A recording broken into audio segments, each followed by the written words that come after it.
12h30 sur RTI2. Vous faites bien de nous suivre si vous nous rejoignez. Les titres. Un autre entrepreneur à l'honneur dans ce journal. Son nom, Kligayo Koulibaly, un homme aux multiples casquettes.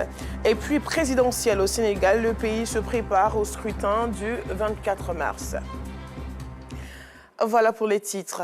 Un lendemain meilleur, nous en rêvons tous. Certains arrivent même à avoir à leur actif plusieurs casquettes. C'est le cas de Kligayo, un passionné de l'entrepreneuriat. Physicien et chimiste, il a réussi à intégrer le cercle des inventeurs et innovateurs dont il en est le président. Quelle autre corde a-t-il à son arc? La réponse dans cet élément de Yacouba Koulibaly et d'Anicette Konon-Blessing. Quartier Azito, commune de Yopougon. C'est ici que vit Kligayo Koulibaly, entrepreneur atypique qui a le goût du risque. Comme à son habitude, ce passionné d'entrepreneuriat n'a presque pas de temps à consacrer à sa famille. Aussitôt chaussé, il récupère son sac et s'apprête à sortir du cocon familial. Ce matin, sa fille a du mal à le voir partir. Kligayo l'invite donc à comprendre que ce sacrifice est nécessaire. Papa, vous n'avez plus le temps pour nous. Ah ben, c'est l'entrepreneuriat, il faut travailler. Il faut aller au travail et puis il faut être persévérant. Pour être un entrepreneur, un bon entrepreneur, il faut faire beaucoup de sacrifices. Voilà, on n'a pas toujours le temps pour la famille, même pour les amis. Voilà, on doit vraiment se mettre à la tâche pour que ces entreprises, surtout ces projets, puissent aboutir tel qu'on le souhaite. Vraiment, avoir un parent entrepreneur, ce n'est pas du tout facile parce que notre papa n'est jamais à côté. Il est toujours occupé à faire ses travaux. Vraiment, ce n'est pas du tout facile. Lorsqu'il rentre à la maison, celui de nous, il nous dit très bien, il nous donne les conseils aussi. Du domicile familial, Kligayo se rend à son entreprise d'agro-industrie implantée à plus de 500 mètres. Un projet qu'il a réussi à monter à partir de secrets de plantes reçues de ses parents au prix d'un sacrifice professionnel. Je quitte le village quand j'ai eu mon bac, j'ai eu un bac C. J'arrive à Abidjan, je fais la FAS. En ce moment, c'est la faculté des sciences et techniques où j'ai fait physique-chimie. J'ai eu une maîtrise en physique-chimie.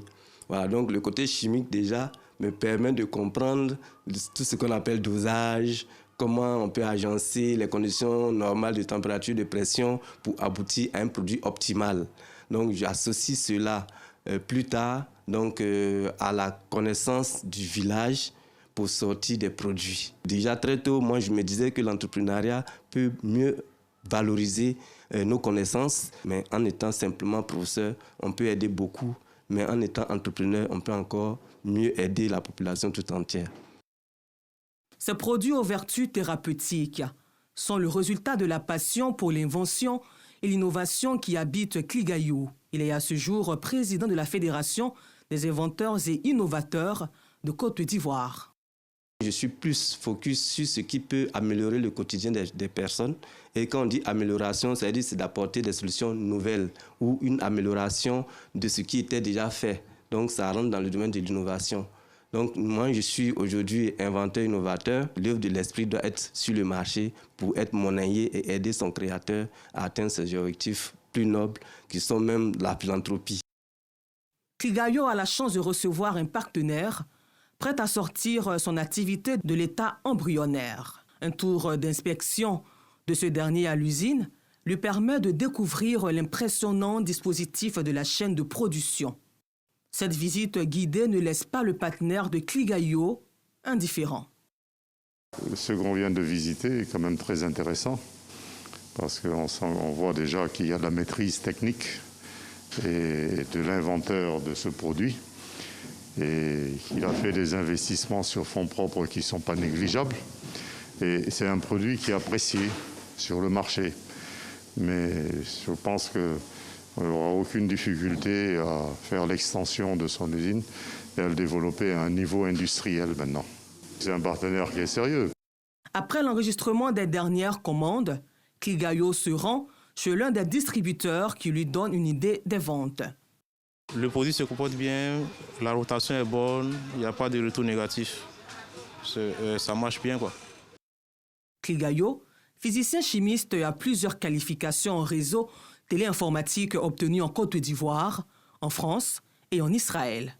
Monnayer cette connaissance à ses compatriotes fait partie de son leitmotiv. Ici, dans la commune du Plateau, Cligayo est propriétaire d'une entreprise de prestation de services dans la télécommunication. J'ai été le premier à faire sortir ou bien à connecter un ordinateur à Internet en Côte d'Ivoire et dans près de 11 pays d'Afrique, sans passer par les lignes classiques, les lignes filaires. Voilà, donc nous avons été pionniers. Derrière, je pensais aussi développer mes propres activités et j'ai essayé de créer une structure dans un autre domaine. Surtout, l'autre côté, on était dans la voie sur IP, mais moi j'ai créé quelque chose qui était dans la personnalisation des SMS. La personnalisation des SMS et la mutualisation des crédits téléphoniques. Le goût très prononcé de Cligayo pour le professionnalisme lui a permis de glaner plusieurs prix, aussi bien au niveau national qu'international. Nous avons glané beaucoup de prix. Depuis 2019, nous en avons eu en Côte d'Ivoire, nous en avons eu aux États-Unis à Manhattan, nous en avons eu au niveau du Sénégal, nous en avons eu beaucoup, au niveau d'Abidjan surtout. Voilà, nous avons une dizaine de prix, voilà, on ne peut pas les compter. Les capacités de management de Cligayo se matérialisent par son esprit de travail en équipe. Ses collaborateurs ne tarissent pas d'éloges à son endroit. Ici, nous l'appelons papa. Il est comme un père pour nous. Parce que c'est quelqu'un qui est humble, et puis de deux, qui est à l'écoute de tous nos problèmes, de tous nos soucis. Il m'a beaucoup appris. Quand je venais dans cette société, bon, je ne connaissais rien pratiquement de tout ça. Il est venu m'a formé un peu pendant 3 mois. Donc, j'ai appris, il m'a laissé tout. C'est moi qui gère tout. Mais c'est un grand bosseur, un courageux. Il ne relâche jamais. Il m'a beaucoup inspiré. Depuis mon enfance, on a évolué ensemble de toutes les façons. Quoi de plus normal? Très ambitieux, Cligayo ne compte pas s'arrêter en si bon chemin. Il entend contribuer au développement de son pays. Nous avons des ambitions, nous avons, à travers tout ce que nous savons faire, nous voulons vraiment participer donc à la vulgarisation des SMS et permettre donc à beaucoup de banques d'exploiter facilement nos services. C'est vraiment que les grosses structures locales, surtout les banques, nous fassent confiance. Voilà, nous avons des routes en termes d'acheminement de SMS. Nous avons des routes assez efficaces et nous apportons surtout de la qualité de service avec des rapports de livraison, de réponse, de QoS assez intéressants qui est fait dans l'œuvre de l'art pour que le client sache que son service de SMS est fait pour faire plaisir à ses clients et donner satisfaction au service après-vente. Moi, je suis du domaine, mais il m'a épaté. On était dans la même structure et je peux vous dire que si ce monsieur était absent de cette structure-là, le travail s'arrêtait. Pour permettre à la jeune génération de lui emboîter le pas, Cligayo Coulibaly prodigue des conseils. Je vais dire à la jeune génération d'avoir confiance en eux-mêmes et de comprendre qu'ils peuvent réussir par eux-mêmes en créant des emplois eux-mêmes. Voilà, même pour créer des emplois, il faut d'abord travailler de façon honnête. Il faut avoir d'abord le crédit, il faut créer la confiance et ensuite vous développer. Le capital confiance est celui qui vous permettra même d'avoir un fonds important pour le développement de votre entreprise. Maintenant, ce fonds important sera soutenu par votre abnégation. Pour se garantir un avenir radieux, Cligayo, un modèle de courage, de réussite et de persévérance, est prêt à transformer les obstacles en opportunités. Entrepreneuriat, patience et courage égale succès. Ce reportage l'illustre bien. Maintenant 3 ans que les membres de la filière coton subissent une crise due aux intempéries et aux maladies du coton. Pour résoudre ce problème, du matériel agricole avait été offert à la fédération. Aujourd'hui, elle reçoit du matériel informatique et de bureau. Clément Boko. La Fédération des producteurs de coton reçoit du matériel informatique et de bureau de l'Intercoton. Cela dans le cadre du projet Résilience des systèmes cotonniers du nord de la Côte d'Ivoire, RESCO.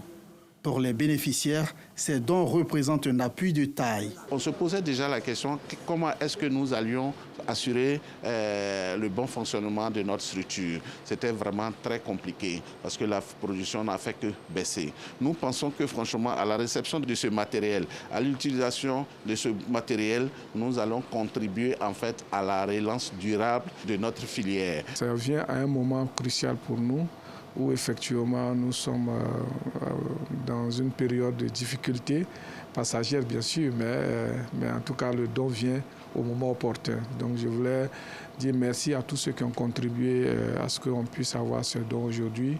Dire merci aux chargés des familles qui a beaucoup aussi travaillé sur ce dossier. Et en tout cas, nous sommes heureux de recevoir ce matériel. Nous allons en faire bon usage afin que, au finish, on puisse véritablement avoir des résultats probants au niveau du projet. Ces dons sont initiés par l'État de Côte d'Ivoire et l'Agence française de développement pour subventionner les producteurs de coton fragilisés par les récentes crises mondiales. Mais d'autres mesures sont en cours pour consolider la filière. Il a été décidé au niveau du conseil d'administration de mettre en place une cotisation volontaire obligatoire de 1 franc par kilogramme de coton graine qui sera reversée à la fédération pour apporter un appui à ses membres pour leur développement et pour aussi la relance durable de la filière cotonnière de Côte d'Ivoire. Cet appui va commencer pour cette campagne 2024-25. Nous pensons qu'au sortir de là, ce sera une bouffée d'oxygène économiquement pour notre très chère fédération. Ces 3 dernières années, ce sont plus de 100 milliards de francs CFA injectés par l'État pour soutenir les producteurs de coton. Un autre secteur espère de beaux jours. Pilier économique de la Côte d'Ivoire depuis son indépendance, l'agriculture connaît malheureusement une baisse de rendement. En cause, les pratiques agricoles se veulent caduques et inefficaces avec l'utilisation des intrants par certains agriculteurs. Pour y remédier, l'ONG Agriculture Responsable AgriRes sensibilise les agriculteurs à travers un éco-panel. Justine Kwasi, Clément Boucaud. Sensibiliser les agriculteurs sur les pratiques agricoles durables et responsables pour une agriculture d'avenir. C'est le point focal de cet éco-panel entre les spécialistes et adeptes de l'agriculture. À l'initiative, l'ONG Agriculture Responsable, AgriRes. Nous avons compris que dans le cadre de notre sensibilisation, nous devons avoir 2 volets, notamment au niveau de la ville, parce que c'est en ville que nous consommons les produits issus de l'agriculture. Donc il est important que ceux de la ville puissent savoir un peu ce que c'est que l'agriculture durable et les impacts de l'agriculture sur les cultures qu'ils ont l'habitude de consommer et sur leur santé eux-mêmes. Maintenant, au niveau des paysans, nous allons vers eux pour leur dire aussi que la pratique agricole intensive dont on a l'habitude de voir a des répercussions négatives sur leur santé en tant que planteurs et aussi sur la production qu'ils font. Et donc, on s'y prend par les diverses méthodes, par la sensibilisation, par la formation. Le secteur agricole connaît une baisse de rendement ces dernières saisons, un ralentissement dû au réchauffement climatique et à l'agriculture intempestive. Pour y remédier, le docteur Philippe Guiti, enseignant-chercheur en pédologie et agriculture durable, invite les agriculteurs à des pratiques agricoles biologiques. L'activité agricole représente la source principale de destruction des sols. Nous devons aujourd'hui adopter une agriculture qui nous engage au respect de l'environnement en pratiquant donc de moins en moins l'utilisation de pesticides, en s'orientant vers des techniques naturelles qui puissent permettre aux ravageurs ou alors aux insectes de s'éloigner des parcelles. Cet éco-panel, un cadre d'échange bénéfique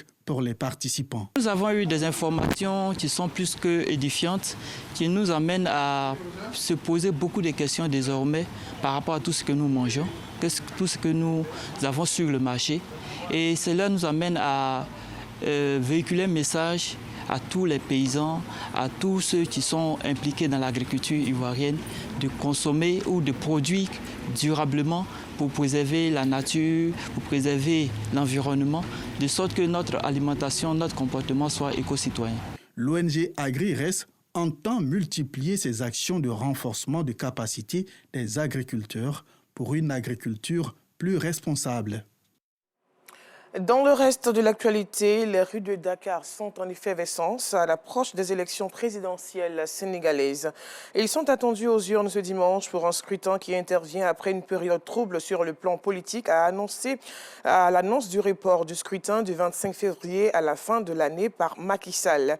Le président sortant n'est pas candidat à sa propre succession. Au total, 18 candidats sont en lice pour le vote de dimanche et une première dans l'histoire électorale du Sénégal. Et pour terminer, également en Afrique de l'Ouest, un deuil national de 3 jours au Niger a été décrété à partir d'aujourd'hui après une attaque qui a fait 23 morts dans les rangs de l'armée dans la nuit du mercredi au jeudi, selon un bilan du ministère de la Défense au cours d'une opération de ratissage dans les localités de Tegei et de Bankilare, dans la région de Tillabéri. L'armée est tombée dans une embuscade menée par plus d'une centaine de terroristes à bord de véhicules et de motos. Voilà, c'est la fin de ce journal. Merci de l'avoir suivi. On se retrouve demain à la même heure.